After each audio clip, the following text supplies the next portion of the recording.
everybody, welcome to your new favourite pop culture podcast, the Post-Credit Show. I'm your host, Loosh, and I got my boy Dino here. How you going, Dino?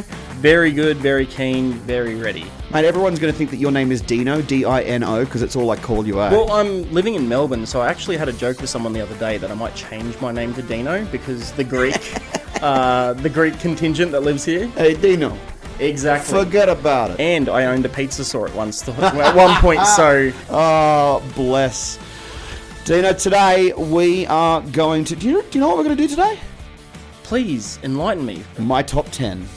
My top 10 on my list of the most important pop culture moments to me.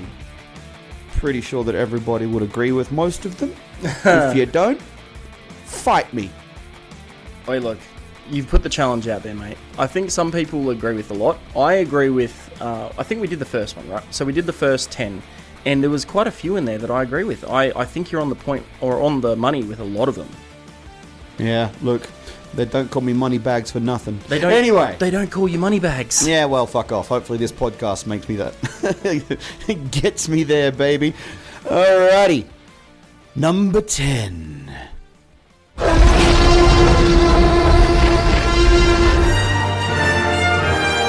Jurassic Park. Look, I think this is hard to disagree with. I know that your list isn't in order, but this is a highly rated one for me.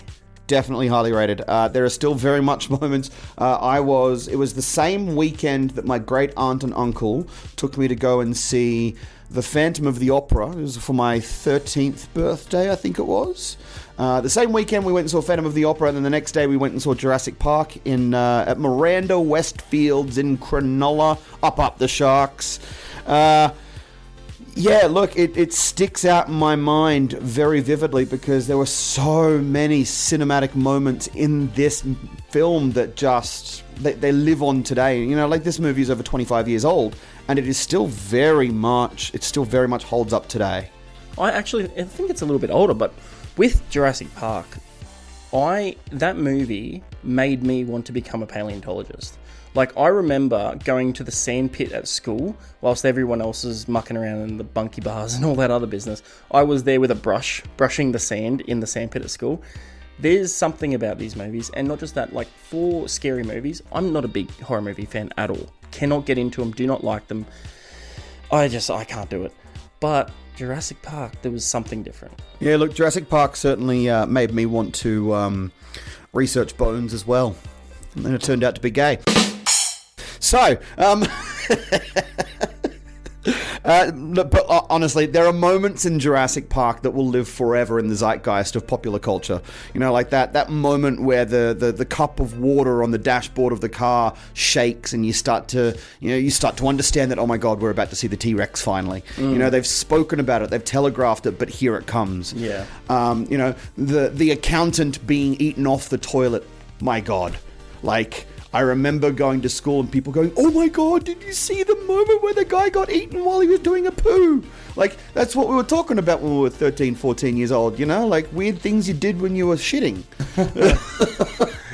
I can't say I'm the same. I cannot say that I was talking about that as well, but the movie itself, definitely big. Iconic. And that soundtrack, man, John Williams is just an absolute fucking... What a legend. What a legend. But, yeah, I mean, that movie... What is it that stands out to you the most? Apart from the T-Rex and the water cup, what in that movie stands out to you the most? The thing that stood out for me the most about the actual movie itself was this. I grew up watching The Land Before Time. I agree. I was there too. I was watching animated dinosaurs, and that was the absolute fucking best we were ever going to get to see. All of a sudden, here is real life dinosaurs on the big screen. Holy fucking shit. I mean, the Velociraptors will always be one for me. I think the fact that they portrayed them as these super intelligent creatures that they could like outsmart humans and the hunters and everything else involved in the movie. But it was a thriller first and foremost, and it just had some moments that, I don't know, I love the entire series, but I don't think you can hold a candle to the first one. Yeah, look, honestly, probably the other thing that really stood out for me is obviously Sam Neill, Laura Dern, the two main characters, Dr. Ellie Grant and Dr. Sattler. but Jeff Goldblum. Oh, Like, sexy Jeff. honestly, aside from that moment where the shirt button was undone and he had his leg hanging out after he'd just been fucking chewed up by a dinosaur, like, understand, like, watching Jeff Goldblum at such a young age and growing older as you see Jeff Goldblum become more and more of a personality within that Hollywood kind of sphere, and the mannerisms and the things that he says and does, it was just like, well, that's one big pile of dung. Yeah. I have nothing more, man. I'm blank on this. I dig one. it. It's so good. It's so I dig good. it. Number 9. The Netflix revolution. Yeah, so you were telling me about this the other day. You were telling me about how it started, because I wasn't fully aware of, like, its origins. So originally, in 1997, it was started in California. Yeah. Originally, it was designed as a video-on-demand service where they would literally deliver DVDs or videotapes at the time, videotapes to your house, and then they would pick them up. Kind of like a postal service for movies and TV series, and you had a limited number of. So it is literally a delivery, like if Video Easy had Uber Eats at the time. Yeah, right. Like literally those two things. So it was a full convenience kind of thing for DVDs and movies. Yeah, absolutely. And it was really funny because obviously Netflix then, their biggest competition was Blockbuster, and there was a moment there where Netflix approached Blockbuster and said, "Here's what we're doing. We want to like work with you guys." And Blockbuster laughed them out of the boardroom, which is so funny because Netflix ended up putting Blockbuster out of business and then obviously created the Netflix series Blockbuster, which is a tongue very firmly lodged in the sides of their cheek dig at the fact that Netflix killed Blockbuster. I haven't seen the Blockbuster series. It's stupid. Is it? It's so funny because it's stupid. I think is Ray Park in it? Ray Park's in it, yeah. See, I love Ray Park. Yeah, he's I'm a good. big fan. Because that movie with Seth Rogen and what's his name? Oh, the one where he plays the North Korean. Yeah, that was brilliant. The Interview. The Interview. Yeah, that was also so funny it was stupid, or so stupid it was funny. I don't know which way it goes. It was a good movie. It was a good movie. But look, I mean, Netflix certainly created a revolution when they kind of introduced themselves to the market, and it eventually became what we now know as Netflix, the app, Netflix, the program, Netflix, the programmable, experience where you can binge watch literally everything. Yeah, and it's spouted so much in competition. Like the studio's now going down that route. Disney Plus, you've got Paramount Plus. Absolutely, you've got Binge, you've got Stan, you've got HBO. Yeah, HBO Plus, like all of these crazy, like it completely changed the world. Completely changed the world. And now you've got Netflix who are actually, instead of just distributing movies and TV shows, like delivering them to people's mailboxes, they are now creating those TV shows. Yeah. The Witcher. Funded by Netflix, like it's crazy. There's so many new Netflix movies coming out at the moment. Like it's just we are spoilt with riches when Absolutely. It comes to this kind of stuff. I mean, where would we be? We've got so much amazing content, and I think it pushes people, even like ourselves, with starting out in the content world ourselves. It pushes us to want to create more because it's so readily available and so much inspiration coming from it. So look, funny you should mention content creation, because the next thing on my list is about a piece of content that was created decades and decades, almost a century ago, that again, also very much not like Netflix, changed what we consume and the way we consume it. And I'm talking about in 1937, the release of the world's very first full-length animated movie by the Disney studio, Snow White. You're joking. Nah. 37. Nearly 100 years. Of animation. No way. So up until 37, there were a number of projects that Disney had done, like short form projects. Yeah. They were kind of like, Steamboat Willie, which was like a very monotonal sounding short form animation that was played before feature length presentations in cinemas. Okay. That's how it was premiered. Yeah. But Snow White defied the odds and became a movie that everybody wrote off and said, no. No one is interested in watching a full-length animated movie. And Disney went, yeah, well, I'm going to prove you wrong. Yeah, right. And they did. So the only thing I know about old animation was, I think it was Fantasia. Oh my God, yes. Do you remember that? Do you remember? It was like, it wasn't even necessarily like, I remember Fantasia. It wasn't even necessarily like a story that you could kind of follow easily. It was like almost like an anthology of different ideas with Disney creations and Disney characters throughout it, to an incredible soundtrack of music. Yeah, man, that was such a wild ride. Like, someone took some serious fucking acid when they were making that. Well, I mean, you know, you got to... I think it was in the 70s or 80s when the Sweeping Drug Act kind of made Schedule 1 for acid and all those other drugs. But you think about it, some of the creations beforehand were kind of a bit better. Yeah, look, definitely.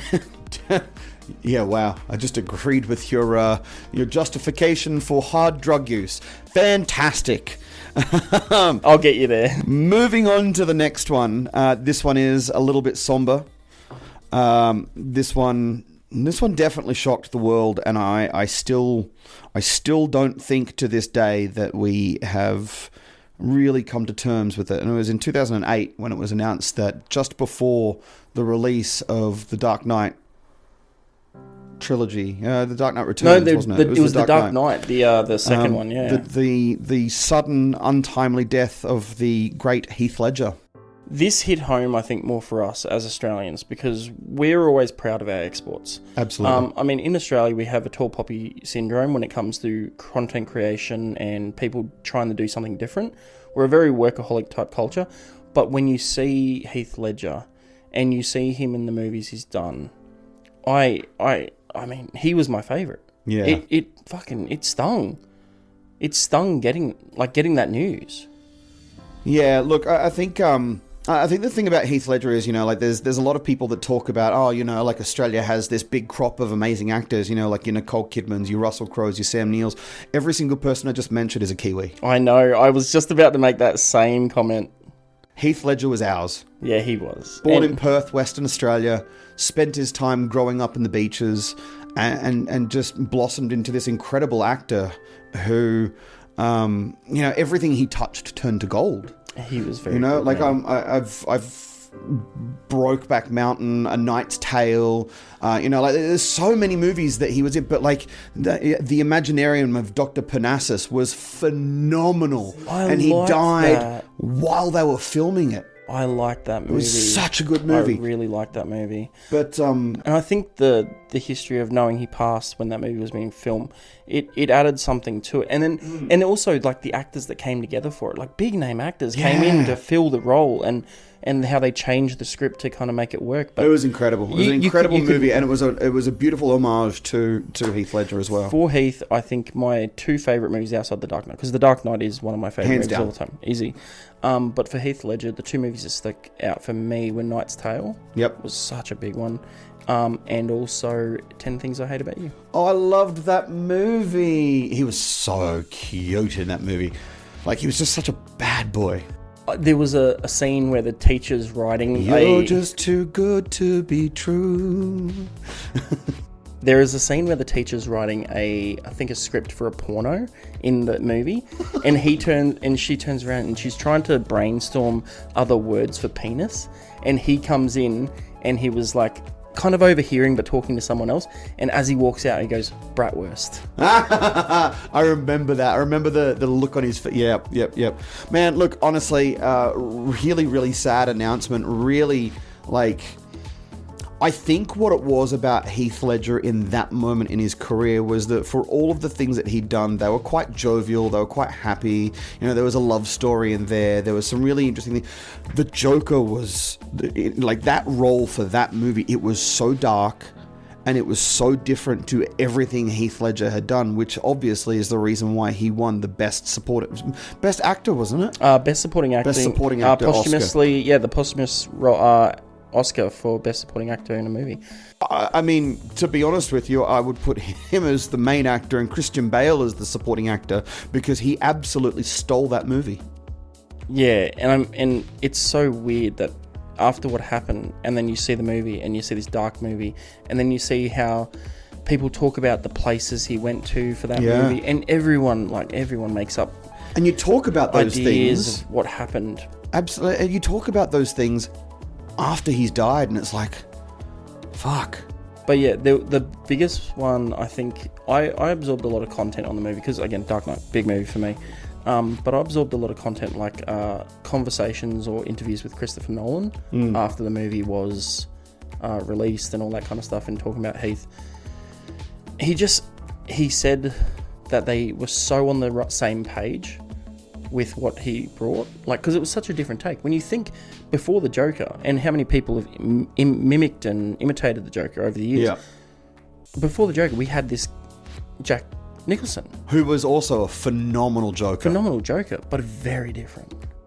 Very different, but I do actually think that Heath leaned into a lot of what Jack Nicholson, the groundwork that Jack Nicholson had laid.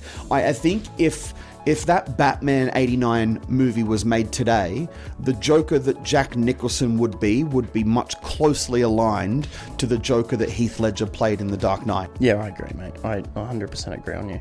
We're going to move on to something a little less somber, a little bit more fantastical. 1997.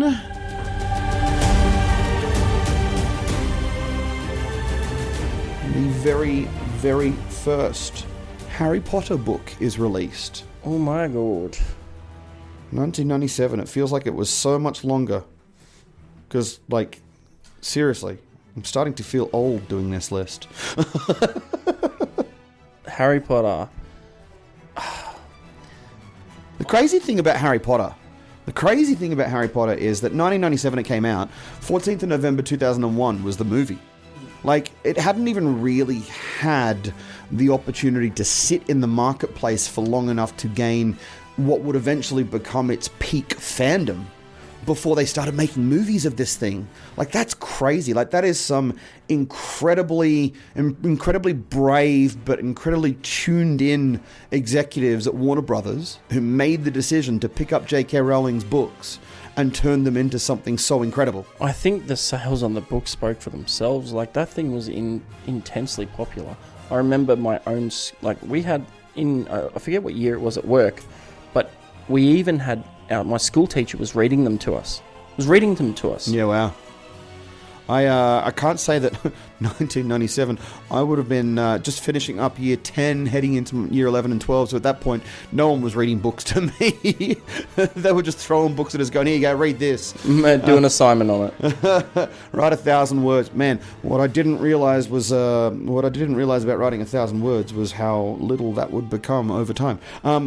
But look, 1997 was a really important year for the fantasy world. Obviously we had entries into the fantasy world that later became bigger hits, like your Lord of the Rings, like your Chronicles of Narnia, stuff like that. I do feel like that fantasy element of Harry Potter kind of tied all of those three properties together and went, here is a well thought out, really well developed concept for a fantastic world that you wish you could be in, but you never ever will be. And what we related to the most was that Harry grew up until he was 10, 11 years old as just a normal kid. Yep. He was a normal kid. He didn't know this world existed. And can you imagine, like, the thought process of, like, the escapism, like, of being able to be this kid that lives in a cupboard under the stairs, that's, like, hated by his family, has a shithouse existence. Who lives in a cupboard under the stairs? Harry Potter. Wait, hold on, wrong. we might get to that one eventually, because the meme culture that came from it. But yes, and everyone wanted to empathise with that situation. Everyone wanted to be Harry Potter, to be able to escape and be able to... Harry Potter. And be able to have someone say to him, "You're a wizard." I remember the memes going around about that. A word that I will not use on this podcast, but yeah, just such a groundbreaking series, and it's still going today. Now, obviously, there's a lot of controversy surrounding J.K. Rowling and her political points of view and her points of view towards the LGBT community, and I think. My personal opinion is that those opinions are deplorable. That's just my personal opinion. But what I will say is that I very much believe in the concept of separating the art from the artist. What a phenomenal artist. Might be a piece of shit, but I love what she made. Honestly, yeah. It was this very special world. And I grew up at the same age as Harry Potter. So as the movies were released, Daniel Radcliffe was the same age as me. And for the next 3 years, as he turned 12, I was 12. As he turned 13, I was 13. So it was very easy to draw parallels with my own Unlike The life. Simpsons, where you didn't really grow up with the characters, Harry Potter, you got to grow up with the characters. You did. Yeah, that's fantastic. I love that. Well, look, speaking of fantasy, speaking of wild worlds that we wish we could be in versus wild worlds we absolutely do not want to be in, we're going to go to the next one. Number 5 on my list, I believe it is. And my top 5 are in my order. They're in order? Yep, number sweet. 5. A year earlier than Harry Potter came another phenomenon. Game of Thrones, 1996. George R.R. Martin releases A Song of Ice and Fire in 2011. Game of Thrones, the television series, picked up and released by HBO. Holy shit. Yeah. Now I'm just going to preface this. I am an absolute fucking Game of Thrones nerd. In our pod cave right now, I have 3 Game of Thrones banners on the wall. I've got House Targaryen, House Stark, and Lannister. House Lannister. I know. I just had to correct you, don't worry. I've also got King Joffrey's crown sitting up there. I've got Jon Snow's long sword sitting down there. I've got, I've literally got the Johnny Walker released bottles of whiskey that the limited edition. I'm obsessed with Game of Thrones. Oh, don't worry, I can tell. Game of Thrones. So, for me, when I first started watching it, I thought it was a very campy show. And I mean, I'm not joking. Like, when I first started watching Game of Thrones, I was like, what the fuck is this? It felt like a daytime TV show, like Xena or Hercules. But then as the episodes progressed, you could tell there was something more to it. Yeah, right. And when we got to the final episode of the season, because I didn't spoil it at all. Yep. Like, so I watched the series, and then eventually I'd read the books after I'd watched the series. Yeah, like, I did okay. it kind of in reverse to what most people do. But the last episode of season 1. Oh no, was it the last or the second last? Ned Stark. It's almost always the second last episode. Oh yeah, that's right. Because Game of Thrones always had like a wrap episode, so episode 9 was the one you wanted to watch. They had a thing, but Ned Stark, man, you didn't see. For me, I didn't see it coming. Yeah. And it was almost like, at the time, 2011, not many people were willing to kill off their main character. But that's the thing, though. At that point, they hadn't established who the main character was. You thought they had, but there was a swerve coming. And it rotated for a good couple of seasons after it. Yeah, it wasn't until we probably got into the last 2 or 3 seasons, it was like, okay, so the main characters are Jon Snow and Daenerys. Okay, gotcha. It took a while. It did take a while to get there. But look, I mean, there are a couple of things about Game of Thrones that stick out to me. I'll be honest, when I first watched Game of Thrones episode 1, I was bored. Really? The first couple of minutes were like, oh, fuck yeah, what are these white, frosty fucking looking things? You know, they're going to eat this baby or something. And I'm like, yeah, I'm all about it. Not that I'm all about eating babies, but like there was something about the darkness of what was happening. And then it kind of cut to like a medieval fair. Yeah, that's like, what I was talking about. I'm like, this feels very cosplay. This is kind of boring. And then I'm like, no, I'm going to persist with this, which I hope most people are doing with our podcast episodes. I'm going to go past episode 2 because I'm almost certain that this has to get better. And my God, did it. Now, the one thing that I'm going to say about Game of Thrones, the Red Wedding. Oh, I mean, that's, to me, I think that's the most important episode in Game of Thrones because of how much it was talked about. Like, conversation. Now you motherfuckers know... Everyone who watched the TV series first, before reading the books, now all you motherfuckers know what we were all so depressed about 15 years earlier. Far out. It was scary. And there was parts, like, because you kind of knew, because the conversation would come up, people who read the book start talking to you. Whispers in the playground at school. But the part, you kind of, the whole time... This is what I loved about Game of Thrones, is that you had hope. Yep. That something would go different. And one of your favourite characters... Your mistake. That is your mistake. Watching Game of Thrones, abandon hope all year you enter here. It's funny, like, you talk about the Red Wedding, though, being such an important episode. Like, it's almost like you watch The Boys. Yeah. Fucking love The Boys. Great show. That Hero-gasm episode had the same effect. Yeah? Everyone knew. Oh, All of the yeah. comic book fans who had read The Boys before, they knew what was coming at Herogasm. And all of the people who had picked up on The Boys as it was being released by Amazon Prime were like, what the fuck is Herogasm? And then it happens. Now, what we saw in that episode was nothing compared to what happens in the comic books. Let me just put it that way. Oh, yeah, no. The comic books, for what happens in the comics for The Boys, I mean, I won't spoil it, but it is vastly different. Go and buy the vastly comics. Crazy.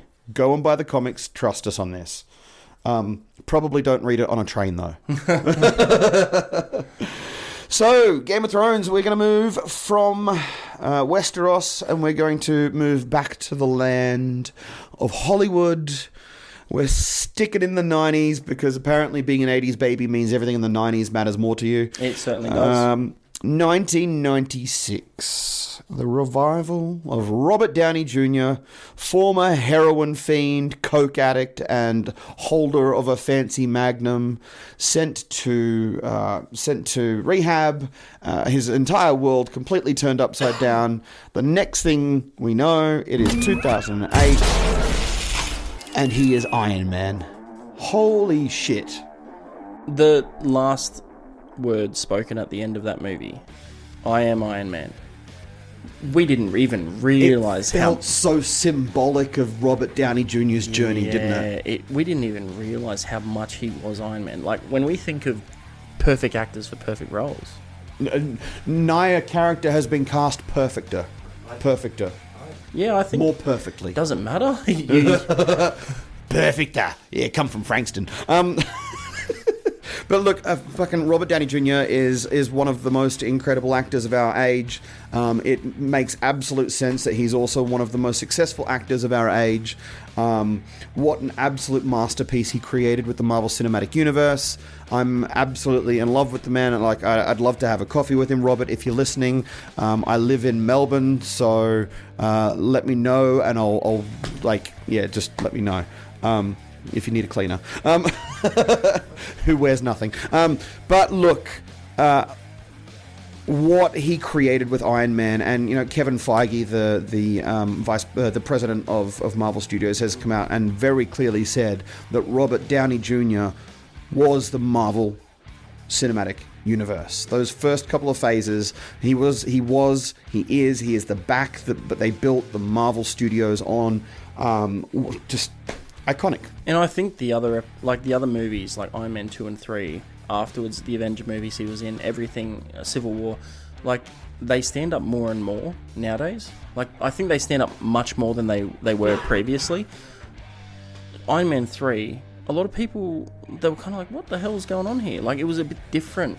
But it showed a different side that I think was so important. It was, but looking at the greater story arc up until Endgame, a lot of things that happen in those last two Avenger movies don't make sense without Iron Man 3.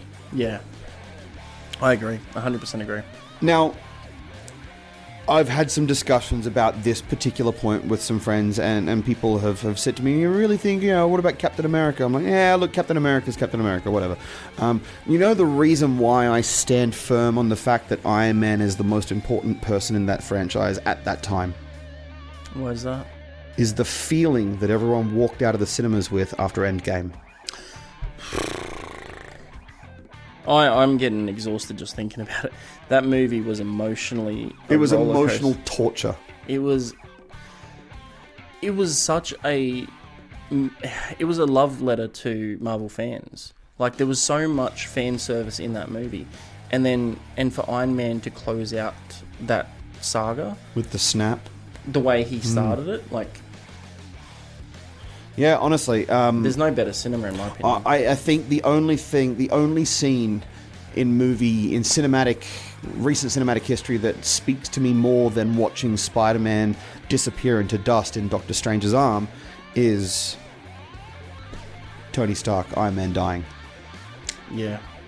Like, it's still the ultimate sacrifice. Oh, I can't watch it. Like, I can't watch it now without tearing up a bit. Still, like, it was just. Whew, please come back, Robert. Yeah, You're in a multiverse now. There's space for you here. To be fair, man, I think I'm actually kind of glad that he's not coming back. Don't say that. No, and I say that not because obviously there was moments that would love, but I think it undoes that complete arc that he closed off. Like, he started, finished, and did everything. I just want to see a cameo. Maybe we might. I mean, if we can get fucking Nick Cage playing Superman for a split second, surely we can have an Iron Man cameo. Yeah, I mean, for God's sake, in The Flash they had a fucking Christopher Reeve cameo. Christopher Reeve's been dead for decades. Yeah. Yeah, I don't know.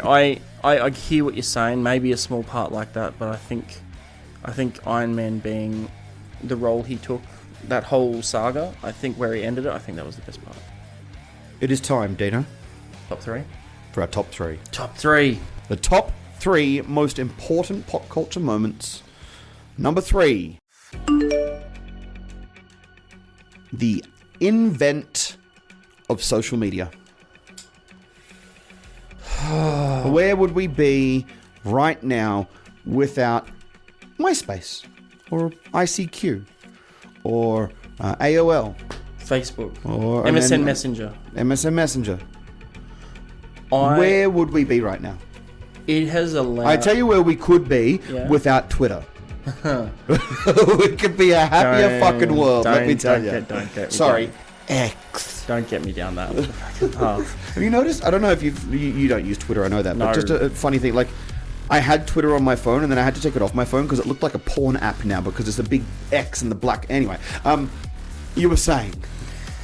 So, the communication with social media and how fast everything does communicate now, it's like a wildfire, happens every 3 day.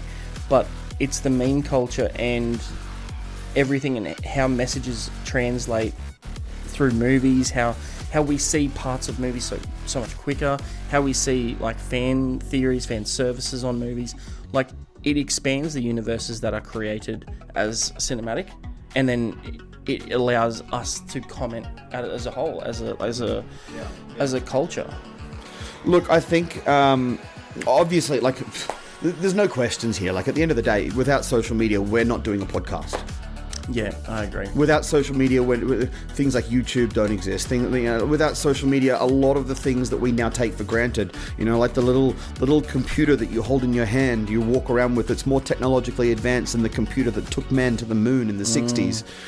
Like, we're literally talking about something that has completely changed the way we as humans communicate, not necessarily for the better, because, there's that now old saying, the more connected we are, the less connected we become. Yeah, I mean, with human beings, we have a hard drive in our brains, and, if you think of the Dunbar number and how many people we can keep as connections, we've opened that up. So we will evolve to, I guess, include so much more. We have so much more information at our fingertips, and social media is a big part of that. I think one of the most fascinating things for me, and this actually leans into number 2, which we'll get to in a moment. I think one of the most fascinating things about social media to me is now how instant information has become. You used to have to wait for the 6 o'clock news. Now, no, this is not my generation. Because I didn't read the newspaper. I don't ever watch the fucking news. I delivered the newspaper when I was a young teenager, but, you used to have to seek out news. Now it is delivered to you, not just on your phone, but in real time, moments after the thing that's being reported happened, which is what brings me to number 2. Black Panther star Chadwick Boseman dead after a 4-year fight with colon cancer. Boseman also well known for portraying Jackie Robinson and James Brown in other films. He really just, I think, embodied, immortalized so many black legends, and in the process of doing that, he became one himself. Of course, he was best known for playing the Black Panther. That moment, scrolling through Facebook, I got a notification that one of my favorite fan pages had posted. And I've gone to that fan page, and literally 30 seconds previous to that notification, they announced the death of Chadwick Boseman. When this happened, I didn't think it was real. No, same. It came from such a reliable source. And I thought they'd been hacked. Yeah, right. I thought they'd been hacked. I thought their page had been hacked. And that's when I went to, weirdly enough, at that point, Twitter. Because at that point, Twitter was reliable. And hashtag RIP Chadwick was trending. And I remember my response. It was visceral. It was immediate. I didn't choose to say these words. These words just flew out of my mouth. And it was something along the lines of, what the fuck? Because like, I couldn't, no, I can't. I couldn't. No, I'm not. Couldn't process it? Absolutely not. Couldn't process it. Yeah. I spoke to my partner about it when it happened, and we sat there for like half an hour just like, nah. Kind of lost. Nah, no fucking way. Yeah, man. This guy has just he has just finally started to become what he was always meant to be. He's just releasing Black Panther movies. He's just, like, he's becoming part of the zeitgeist. And he's gone. Yeah, it felt there was, I don't think there's many deaths in movies that have felt too soon than that one. Oh. I mean, Heath Ledger was there, but we got to see The Dark Knight. We got to see a finished project of what he was doing with that. With Chadwick, I mean, there was so much more story to tell. And even for us as like fans of Marvel and everything that we enjoy about it, obviously we felt bad that we don't get to see much more of it, but it was kind of insane because we didn't know. No one knew what was happening. And I remember my first thought is when I think he did a live or something or an interview, and he looked like he'd lost a lot of weight. And I think, and the comments were so mean, and this person's lost so much weight and all that, and they were just kind of bagging on it, and that was the first thing that popped in my head. I'm like, these guys didn't understand, and the bravery to be able to keep going and keep it quiet and not share it, because it's so easy to get the pity points. It's so easy to say something like this is happening to you and get the world love that would come with it, but he kept it so quiet and so personal. I mean, we've heard stories from the set of Black Panther that his castmates didn't even know. Yeah. A small number of them knew, but like, I remember when Stan Lee died and the whole Marvel universe kind of took a moment to say thank you. Yeah. Because what Stan Lee created in the Marvel universe was just, it will continue for centuries. Yep. You know, like the things that he created will continue for centuries beyond anything that Stan Lee could ever imagine.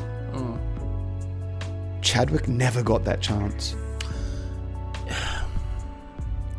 He never got to create to his full potential. I won't say he fully never got the chance, but with what he did in that moment, it was kind of another Heath Ledger moment in the sense that it kind of added something to what he had done. In the sense as like, these people, like, talent is tortured, and obviously this is something outside of his control, but what a fucking story. Like, what a thing to have happen and only keep it private. I remember going to the cinemas to watch Black Panther 2. Yep. And I went in knowing that the opening sequence was essentially a Wakandan funeral for King T'Challa, the character that Chadwick played. And I knew that that's what was going to happen in the opening sequence because I'd watched an interview with Angela Bassett, who played the Queen, and tears running down her face 12 months after it was filmed. Still talking about how the emotion that you will see in that scene, not one bit of it is acting.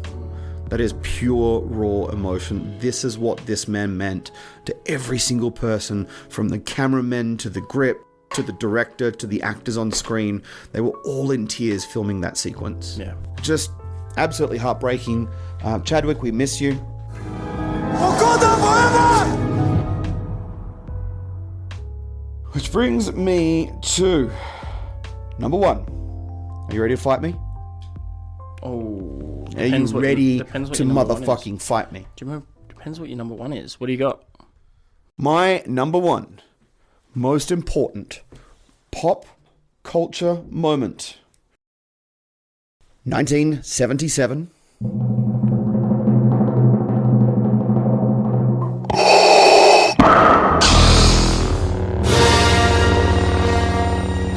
Wars: A New Hope. Mate, I couldn't fight you if I tried. That is the. I think if that's your number one, I think you've nailed it on the head. I don't think there's anything more important than Star Wars, and I say this after watching Ahsoka, the 4th episode last night. Oh fuck! What a sick series! God. But from where it came, man, this is like another one of those like Harry Potter type things where a world was created that doesn't exist, but like. So vast, so intertwined, so incredible, start to finish. Did you know that George Lucas ended up in hospital? They thought that he was dying. They thought that he was having like constant heart attacks and heart palpitations during the making of that film because it was so stressful. Like, he did things in that film that should not have been possible in the 1970s. He had a vision. He did things in that film that today are still hard to do. Yeah. You can't compete with it. You got to take your hat off. There are so many moments in the entire Star Wars franchise, not just in A New Hope, but so many moments that go back and forward throughout all of the series, through all of the episodes. Obviously we had episode 4, 5, and 6, which posed the question for decades. What the fuck is episode 4? What about episode 1, 2, and 3? And then they created that, and Jar Jar Binks became a thing, and probably the only misstep they made, really, or this name is Jar Jar. Wow, that was not bad. But, fun fact, did you know, and we should cover this in the next episode, did you know that Darth Vader never says, "Luke, I am your father"? Oh, wait, what? Never says it. No. Never, ever, ever says in the movie. Go back and watch the clip. He actually says, he reaches out and says, "No, I am your father." Wait. No. Welcome to the Mandela effect, motherfucker. Oh, okay, so hold on. No, I am your father. That's what's actually said in the movie. Correct.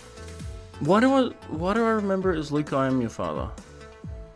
Probably because it's easier to remember it that way. I don't know. It's really weird. There's so many of those. Like, I think we should actually touch on this in the next episode because, like, there are so many moments. Like, no, I don't even want to talk about this right now because I feel like this is fucking amazing content. But, like, he never says it. Right. In the same. Okay.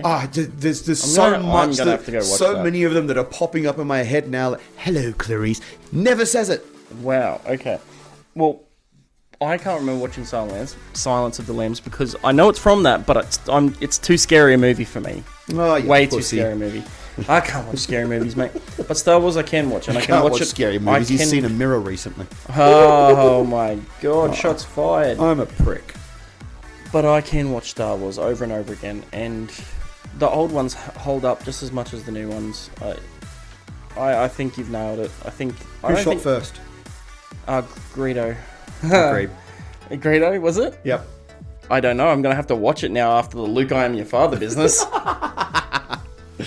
As for all I know, Han Solo wielded this fucking lightsaber. There's so much controversy over the who shot first thing, but that leans into exactly why it's such an important entry into the pop culture zeitgeist is because there is so much controversy, so much discussion, so much expansion, so much universe.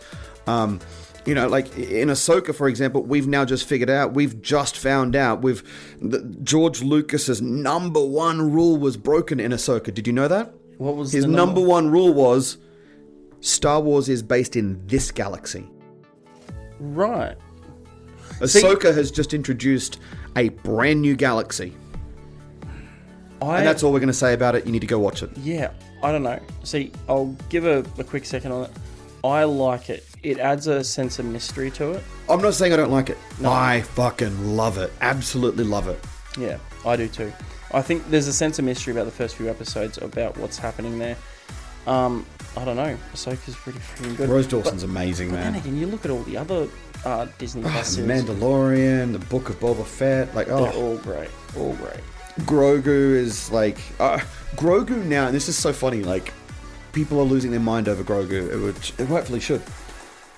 People were doing the same thing about Yoda in the 70s and the 80s. The same way people feel about Grogu right now is the way people felt about Yoda. Oh, right. Like, again, like leaning back into the reason why it's so important to the zeitgeist. When you talk about, like, there's so much controversy surrounding Yoda. How many toes does Yoda have? Mate, you put me on the spot. Do you know what I mean? No Like idea. these are discussions that people have had for years and years and years because there's a canon answer to that, but the movie has broken away from the canon in the one very slight scene where you see his foot. Yeah, right. So it's like there's just so, oh my god, there's so much to talk about with it, Like, we could go on did forever you- on Star Wars for sure. Another fun fact, going back to Luke, I'm your father. Did you know that James Earl Jones, the voice behind Darth Vader, also believed that what he said in the movie was, Luke, I am your father. I guess if you have people repeat that same phrase to you, you know how actors kind of get like catchphrases where people come up and say the phrase. And you'd think there was moments where, over the years, so many people would say it to him where you'd almost believe it. Because he was obviously done other projects, The Lion King for one. Yep. Not that that's a small indie type movie. The light touches is our kingdom. Well, I mean, I imagine it's probably similar to like Joe DiMaggio, for example. He probably goes out and people hear his voice and they're like, "Oh my god, say the thing, bite my shiny metal ass." I'm sure, like, enough. Like, people are obsessed with those one-liners. People are obsessed with those quotes.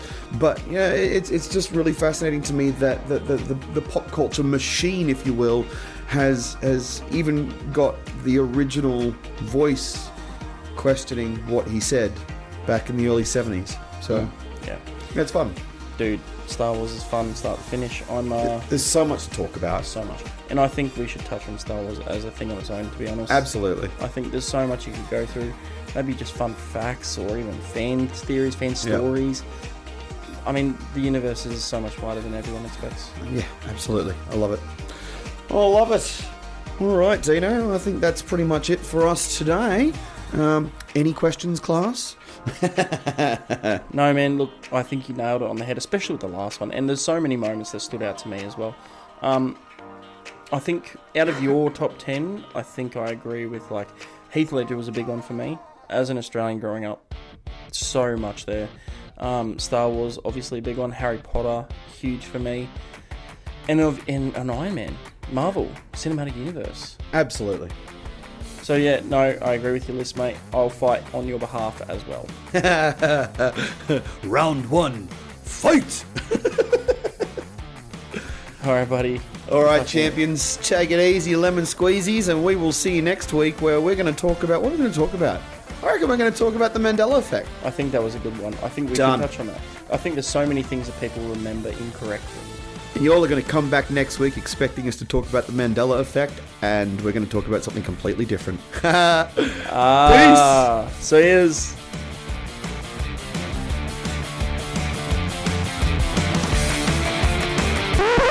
Hey, Dino. Yeah, buddy. What did the fish say when he swam into the wall? What? What did he say? Damn! Nah, I'm done.